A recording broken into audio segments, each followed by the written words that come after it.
Hello friends, मैं रुपेश जैन आप सभी का आनंद सागर लर्निंग क्लासेस में स्वागत करता हूं।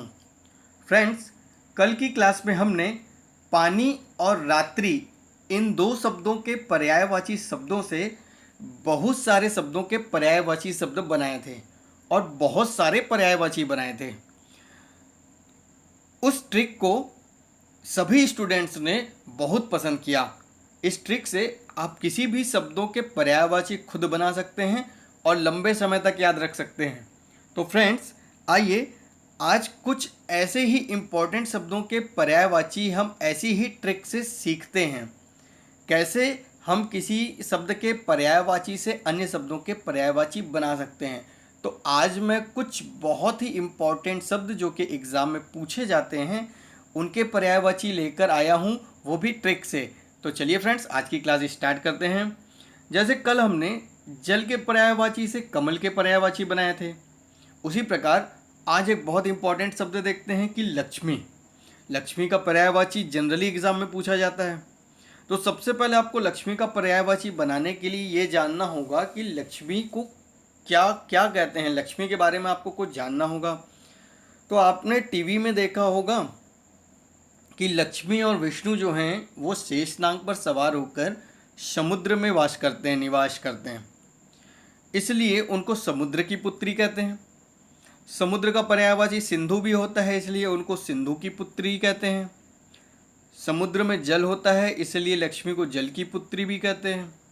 जल में कमल खिलता है, इसलिए लक्ष्मी को कमल की पुत्री भी कहते हैं। तो लक्ष्मी को सिंधु की पुत्री, जल की पुत्री, समुद्र की पुत्री और कमल की पुत्री कहते हैं।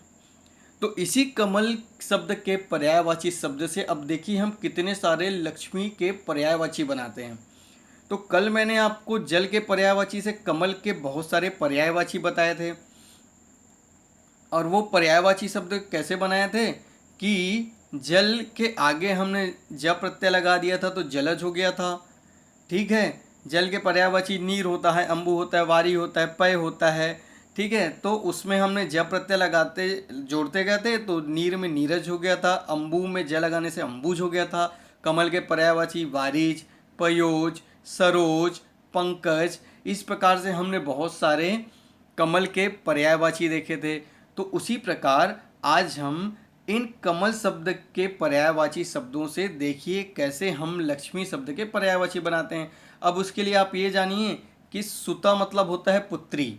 जहाँ पर हमने सुता प्रत्यय लगा दिया तो उसका मतलब होगा कि वो सुता का मतलब पुत्री है। अब देखिए यहाँ पर मैंने एक वर्ड छोड़ दिया है, मतलब एक वर्ड टाइपिंग नहीं हो पाई है। वो ये है कि आ, यदि आ प्रत्यय लग जाए तो आ मतलब होता है आसीन होना। आ मतलब होता है आसीन होना। अब वो यदि किसी शब्द के बाद में आ लग जाए, आ प्रत्यय लग जाए, उसका मतलब होता है आसीन होना, उस चीज पर आसीन होना, सवार होना। ठीक है। अच्छा, कल हमने ज प्रत्यय लगाया था, आज हम जा प्रत्यय लगाएंगे।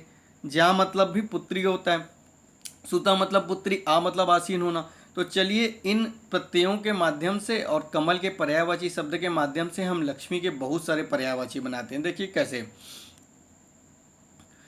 नीरज मतलब कमल होता है, अंबुज मतलब कमल होता है, वारिज मतलब कमल होता है। ठीक है, सरोज मतलब कमल होता है, पंकज मतलब कमल कमल होता है। तो सब में ज की जगह हम जा कर देते हैं। ठीक है, तो नीरजा, अंबुजा, वारिजा, सरोजा, पंकजा। ठीक है, वैसे ही पद्म होता है कमल का मतलब, तो इसमें हो जाएगा पद्मा। पद्म से ही बन जाएगा पद्मजा, पद्म से ही बन जाएगा पद्माशना। ठीक है, कमल को पद्म भी बोलते हैं तो पद्मा, पद्मजा, पद्माशना। ठीक है, कमल से कमला, कमलाशना।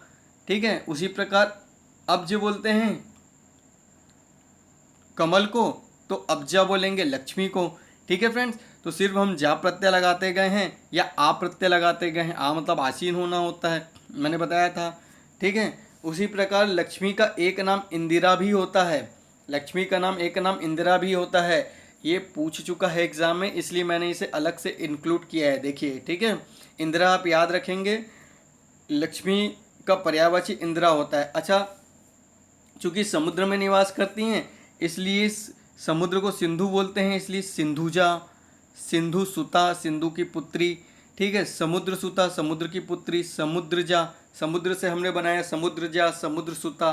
सिंधु से हमने बनाया सिंधुजा, सिंधु सुता, ठीक है। उसी प्रकार लक्ष्मी को, ये सब तो आप कॉमन वर्ड जानते हैं कि श्री बोलते हैं, रमा बोलते हैं। रमा बहुत ही इंपॉर्टेंट है, श्री बहुत ही इंपॉर्टेंट है, ये एग्जाम में जनरली पूछता ही है। ये तो कॉमन वर्ड हैं, आप चौथी पाँचवीं क्लास से सुने होंगे कि श्री बोलते हैं, रमा बोलते हैं, चपला बोलते हैं, चंचला बोलते हैं। अच्छा, चंचला, चंचला सिर्फ लक्ष्मी को ही नहीं बोलते, चंचला सिर्फ लक्ष्मी को ही नहीं बोलते, बल्कि चंचला स्त्री को भी बोलते हैं, चंचला मन को भी बोलते हैं, चंचला जीभ को भी बोलते हैं, ठीक है। जीभ हमारी चंचल होती है, स्त्री चंचल होती है, मन चंचल होता है, ठीक है। उसी प्रकार लक्ष्मी को भी चंचला बोलते हैं। तो चंचला के मैंने यहीं से आपको 4 पर्यायवाची बता दिए कि जीभ मतलब भी चंचला होता है, स्त्री को भी चंचला बोलते हैं, मन को भी चंचला बोलते हैं। उसी प्रकार लक्ष्मी, लक्ष्मी को मतलब पैसे को आप लक्ष्मी बोलते हैं ना। पैसा क्या होता है? चंचल होता है, कभी आ जाता है कभी चला जाता है। तो उसी प्रकार लक्ष्मी को आप चंचला बोलते हैं, ठीक है। यहाँ पर लक्ष्मी अर्थात पैसे से लिया गया है चंचला, इसलिए लक्ष्मी को आप चंचला भी बोलते हैं। तो कैसी लगी फ्रेंड ये ट्रिक कि हमने कमल शब्द से, कमल शब्द के पर्यायवाची शब्दों से लक्ष्मी के इतने सारे पर्यायवाची बना लिए, है ना फ्रेंड्स। अब देखो, अभी हम और भी शब्दों के पर्यायवाची ऐसे ही ट्रिक से सीखते हैं। अब देखना कि लक्ष्मी से हम विष्णु के कितने सारे पर्यायवाची बना लेते हैं। अच्छा, लक्ष्मी के साथ साथ यदि विष्णु का पर्यायवाची बनाना हो ना, तो एक शब्द को और जान लेते हैं, जिसे आप 3rd 4th स्टैंडर्ड से, जब आप 3rd 4th क्लास में थे तब आप ये सब पढ़ चुके थे कि आँख के पर्यायवाची क्या होते हैं। तो आँख का पर्यायवाची होता है चक्षु, आप जानते हैं, लोचन, नयन, अक्ष बोलते हैं आँख को, अम्मक बोलते हैं आँख को, दृग, दृग बोलते हैं, दृग, ये एग्जाम में पूछा जाता है, दृग, चश्म, चश्म, दृग, ये आजकल के एग्जाम में पूछा जाता है, थोड़ा एडवांस जमाना है। तो ये चक्षु, लोचन, नयन, अक्ष, ये सब तो कॉमन है। अब आप ये याद रखिए कि अम्बक बोलते हैं, दृग बोलते हैं, चश्म बोलते हैं आँख को, ठीक है। अब आपको क्या करना है कि लक्ष्मी का आपने जितना पर्यायवाची पढ़ा और आँख का जितना पर्यायवाची पढ़ा, इन दोनों से हम विष्णु के बहुत सारे पर्यायवाची बनाते हैं, क्योंकि विष्णु क्या है एग्जाम में पूछा ही जाता है। तो चलिए, अब विष्णु शब्द के हम लक्ष्मी शब्द से और आँख शब्द से कितने सारे पर्यायवाची बनाते हैं, अब आप देखिए। विष्णु, अब सबसे पहले आप ये देखिए कि आँख शब्द से हम पहले पर्यायवाची बनाते हैं, ठीक है। नयन बोलते हैं इसलिए कमल नयन, ठीक है। राजीव नयन, वारिज नयन, ठीक है। ये सब कमल और आँख के पर्यायवाची हैं। कमल धन नयन, वारिज धन नयन, राजीव धन नयन, कमल और आँख से मिलाकर विष्णु बन गए हैं, ठीक है। सरसिज नयन, उसी प्रकार नलिन विलोचन बोलते हैं, नलिन विलोचन, आपने कमल में पढ़ा था ना नलिन, तो कमल, लक्ष्मी, आँख, इन सब से मिलाकर हम कितने सारे पर्यायवाची बना रहे हैं विष्णु के। उसी प्रकार राजीव लोचन, राजीव नयन, राजीव लोचन। अच्छा, एक शब्द होता है पुंडरीकाक्ष, ठीक है। थोड़ा सा आपको कठिन लग रहा होगा, मैं आपको क्लियर कर देता हूँ। देखिए मैंने हाईलाइट किया है, पुंडरीक मतलब होता है श्वेत कमल, ठीक है।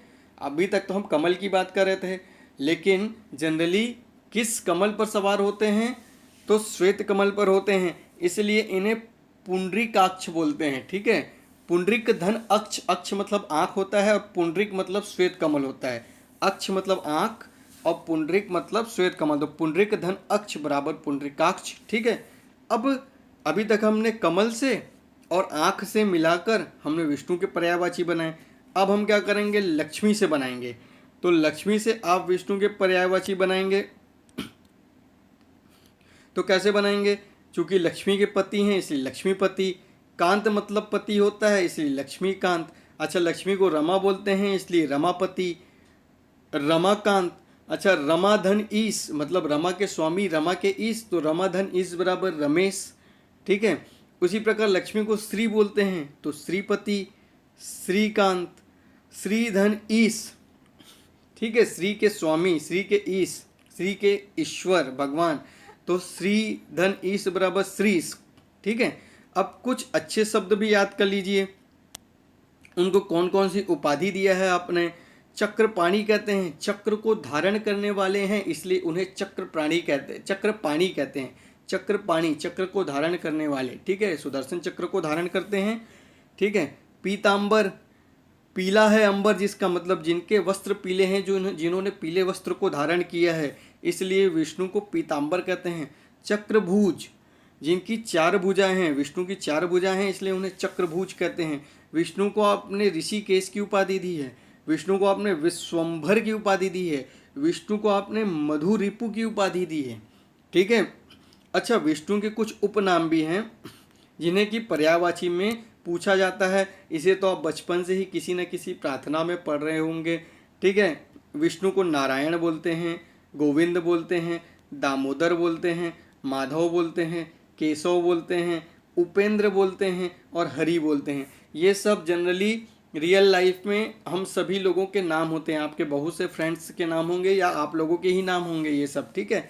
तो ये सब भगवान विष्णु के ही नाम हैं, नारायण, गोविंद, दामोदर, माधव, केशव, उपेंद्र, हरि, ठीक है फ्रेंड्स। तो हमने पहले कमल और आँख से मिलाकर बहुत सारे विष्णु के पर्यायवाची बनाए, फिर लक्ष्मी से पर्यायवाची बनाए, फिर उनकी बहुत सारी उपाधियां देखी, चक्रपाणी, पीतांबर, चक्रभुज, ऋषिकेश, विश्वंभर, मधुरिपु। उसके बाद हमने उनके बहुत सारे उपनाम देखे, नारायण, गोविंद, दामोदर, माधव, केशव, उपेंद्र, हरि, ठीक है फ्रेंड्स। अब क्या करते हैं, उसी प्रकार कमल के ही पर्यायवाची से हम ब्रह्मा के भी पर्यायवाची बना लेते हैं। आज हम भगवानों के पर ही चर्चा कर रहे हैं, लक्ष्मी, विष्णु, ब्रह्मा, ये सब एग्जाम में पूछे जाते हैं, कॉमन है, ये आते ही हैं, बहुत इंपॉर्टेंट वर्ड हैं, इसलिए मैं इन्हें बता रहा हूँ। देखिए, ब्रह्मा कमल पर आसन, कमल जिनका आसन है उन्हें कमलासन बोलते हैं, ठीक है। ब्रह्मा कमल पर आसन देखे होंगे आपने टीवी पर, कमल पर आशित होते हैं, कमल पर विराजमान होते हैं, इसलिए इन्हें कमलासन कहते हैं। कमल के समान जिनकी योनि हो, ठीक है, कमल योनि कहते हैं ब्रह्मा को, ठीक है। पद्मासन, पद्मा मतलब क्या होता है, कमल, तो जो पद्मा पर जिनका आसन है, कमल पर जिनका आसन है, उनको पद्मासन बोलते हैं। चतुरानन, ठीक है, ये जो आनन वर्ड है, चतुर्धन आनन, चतुर्धन आनन, चतुर मतलब 4 और आनन मतलब होता है मुख, ठीक है। जैसे आप दशानन बोलते हैं रावण को, मतलब 10 धन आनन, जिसके 10 आनन हैं, जिसके 10 मुख हैं वो रावण है। उसी प्रकार चतुरानन, जिसके 4 आनन हैं, जिसके 4 मुख हैं वो ब्रह्मा हैं।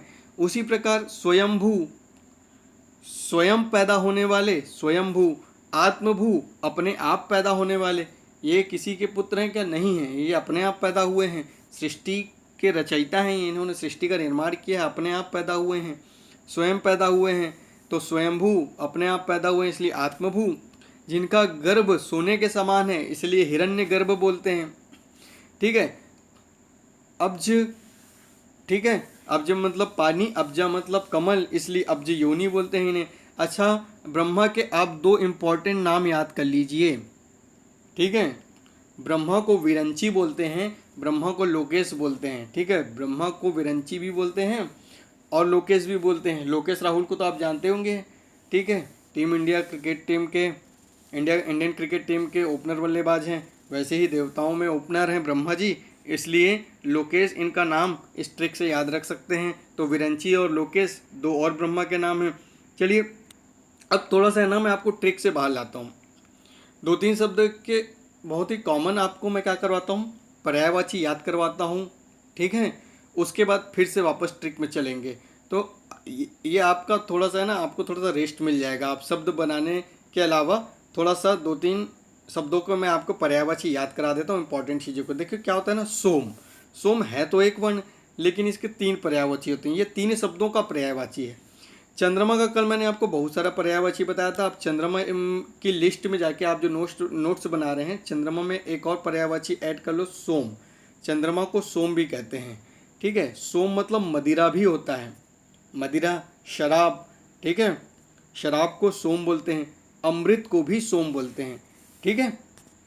अब देखो क्या करना है, 2-3 शब्दों के फटाफट आप क्या करो, पर्यायवाची याद कर लो, फिर उसके बाद हम वापस ट्रिक पर चलते हैं।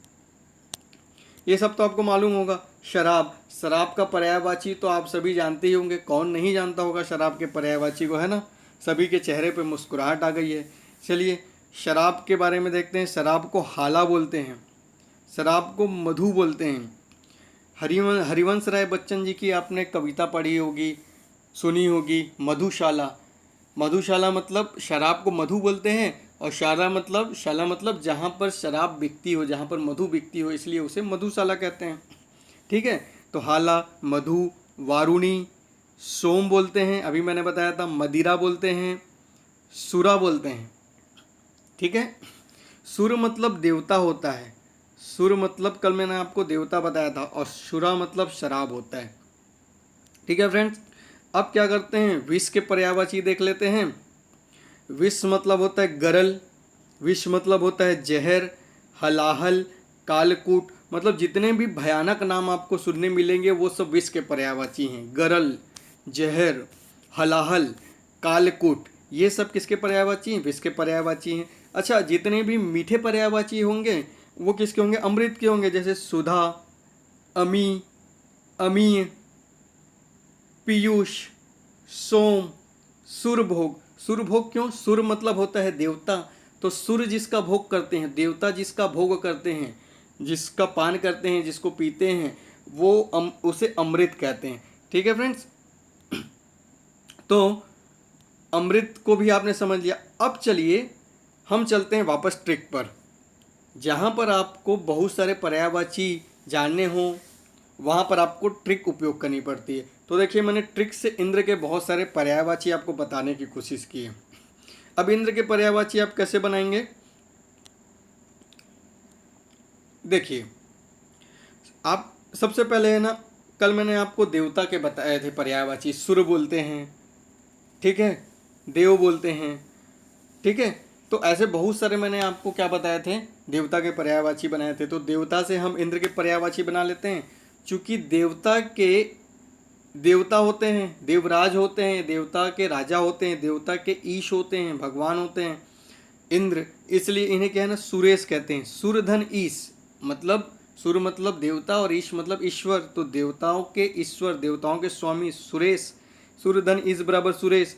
वैसे सुरधन इंद्र सुरेंद्र, देवताओं के राजा देवराज, देवों के इंद्र देवेंद्र, देवधन इंद्र बराबर देवेंद्र, देवताओं के पति तो सुरपति, महाधन इंद्र बराबर महेंद्र। ठीक है, तो ये हमने देवता से इंद्र के पर्यायवाची बनाए। अब अब इंद्राणी से बनाते हैं। इंद्राणी कौन है, एक सची है, ठीक है, उन्हें हम पोलोमी भी कहते हैं।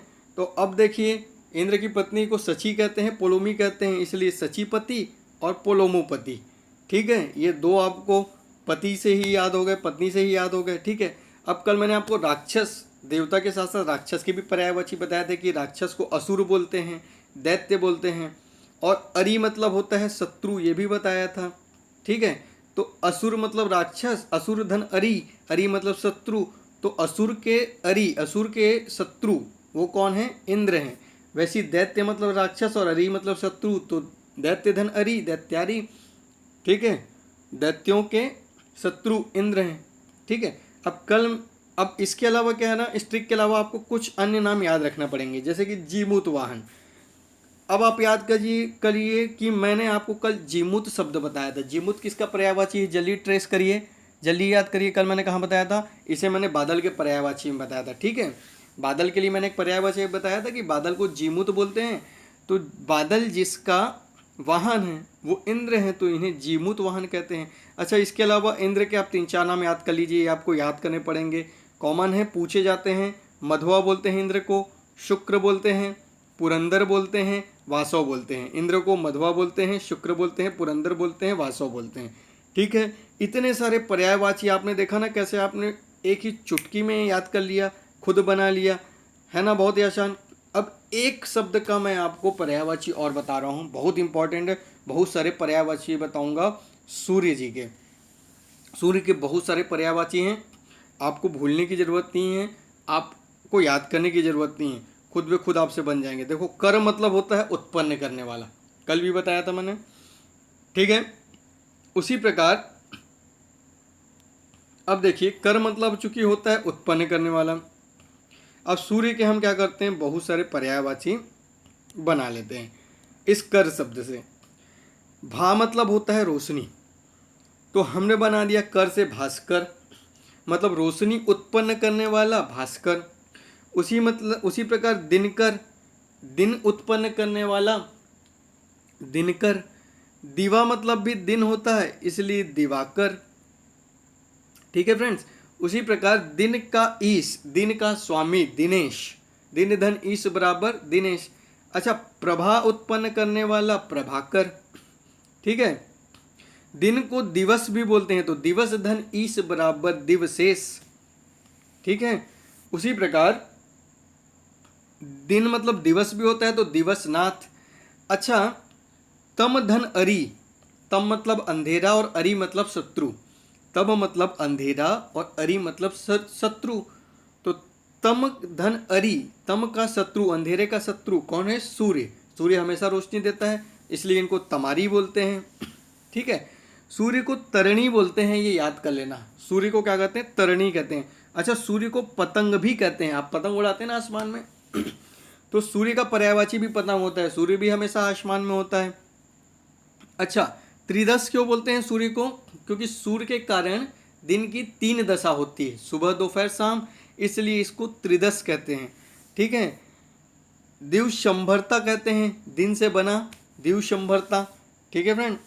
तो ये तो थे कर से या दिन से सूर्य के पर्यायवाची। अब देखिए, कमल से हम बनाते हैं सूर्य के पर्यायवाची। चूंकि जब सूर्य उगता है तभी जाके कमल खिलता है, इसलिए इसे कमल बंधु और कमल सखा कहते हैं। मतलब कमल का भाई और कमल का दोस्त, कमल बंधु और कमल सखा। अब सूर्य के 3-4 पर्यायवाची और बता देता हूँ।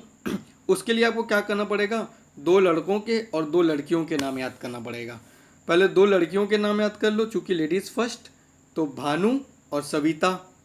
ठीक है। सूर्य के 2 फीमेल नाम क्या हैं? भानु और सविता। और सूर्य के 2 मेल नाम क्या हैं? अरुण और रवि। ठीक है, अरुण और रवि। ठीक है, भानु, अरुण, रवि, सविता। ठीक है। अब इसके अलावा भी सूर्य के कुछ पर्यायवाची होते हैं, वो मैं अभी आपको यहाँ बता देता हूँ। इसके बाद हमारी आज की क्लास खत्म हो जाएगी। चलिए देखिए, ये जो अर्क होता है ना, अर्क का मतलब होता है सार तत्व। अर्क का मतलब क्या होता है? सार तत्व। अब अर्क के बहुत से, अर्क क्या है ना, बहुत सारे शब्दों का पर्यायवाची, क्योंकि सार तत्व है। अब देखो, सूर्य, सूर्य को अर्क क्यों बोलते हैं? क्योंकि ये सृष्टि का सार तत्व है। सृष्टि का सार तत्व होने के कारण सूर्य को अर्क कहते हैं। धातु बहुत सारे तत्वों का सार है, इसलिए इसे धातु कहते हैं। ठीक है। काढ़ा, देखना, जब आप बहुत सारी जड़ी बूटियां लेकर या लौंग, काली मिर्च वगैरह लेकर पानी को बहुत सारे पानी में उबालते हैं और बहुत बॉईल करने के बाद जो लास्ट में थोड़ा सा जो सार बचता है उसे आप काढ़ा कहते हैं, इसलिए काढ़ा को भी अर्क कहते हैं। ठीक है। विष्णु को अर्क क्यों कहते हैं? क्योंकि देवताओं के सार हैं ये, देवताओं के सारे तत्व होने के कारण इन्हें विष्णु को क्या अर्क कहते हैं। तो सूर्य को भी अर्क कहते हैं, विष्णु को भी अर्क कहते हैं, धातु को भी अर्क कहते हैं और काढ़ा को भी अर्क कहते हैं। विष्णु के पर्यायवाची की लिस्ट में आप ऐड कर लीजिए अर्क, सूर्य की पर्यायवाची लिस्ट में आप ऐड कर लीजिए अर्क। उसी प्रकार सूर्य को हंस भी कहते हैं। अब देखिए, हंस के कौन कौन से पर्यायवाची हैं? सूर्य को हंस कहते हैं, आत्मा को भी हंस कहते हैं, और हंस एक पक्षी का भी नाम होता है जिसे आप जानते हैं, जो कि पानी में रहता है। ठीक है। तो हंस सूर्य का भी पर्यायवाची है, आत्मा का भी पर्यायवाची है, और एक पक्षी का भी नाम है। अच्छा देखिए, अंशु मतलब होता है किरण, अंशु मतलब होता है किरण। ठीक है। मतलब किरण का माली, अंशु का माली। ठीक है। किरण का माली होने के कारण सूर्य और चंद्रमा दोनों को ही अंशुमाली कहते हैं। तो अंशुमाली का पर्यायवाची सूर्य भी होता है और चंद्रमा भी होता है। ठीक है फ्रेंड्स। तो अब आप ये बताइए कि आज की ये ट्रिक वाली क्लास आपको कैसी लगी, है ना फ्रेंड्स? चुटकी भर में आप इस कैसे बहुत सारे शब्दों के पर्यायवाची शब्द बना सकते हैं ऐसी ट्रिक से, और इसे लंबे समय तक याद रख सकते हैं। आप इसे कभी भूलेंगे भी नहीं। एग्ज़ाम में आपसे अब कभी कोई गलती नहीं होगी। ठीक है फ्रेंड्स। यदि आप चाहते हैं कि मैं ऐसी ही ट्रिक लेकर आता रहूं आपके सामने, ऐसी ही क्लासेस लेकर आते रहूं, तो आप कमेंट बॉक्स पर कमेंट करके बताइए कि मैं और कौन कौन से सब्जेक्ट पर, कौन कौन से टॉपिक पर ट्रिक लेकर आऊं, ऐसी क्लासेस लेकर आऊं जिससे जो आपके लिए एग्ज़ाम में हेल्पफुल हो। यदि आपको आज की क्लास पसंद आई हो तो आप इस वीडियो को लाइक कीजिए, ज़्यादा से ज़्यादा शेयर कीजिए, इस चैनल को सब्सक्राइब कीजिए। ठीक है फ्रेंड्स। आज के लिए इतना ही। अगली क्लास तक के लिए have a nice day. Thank you so much.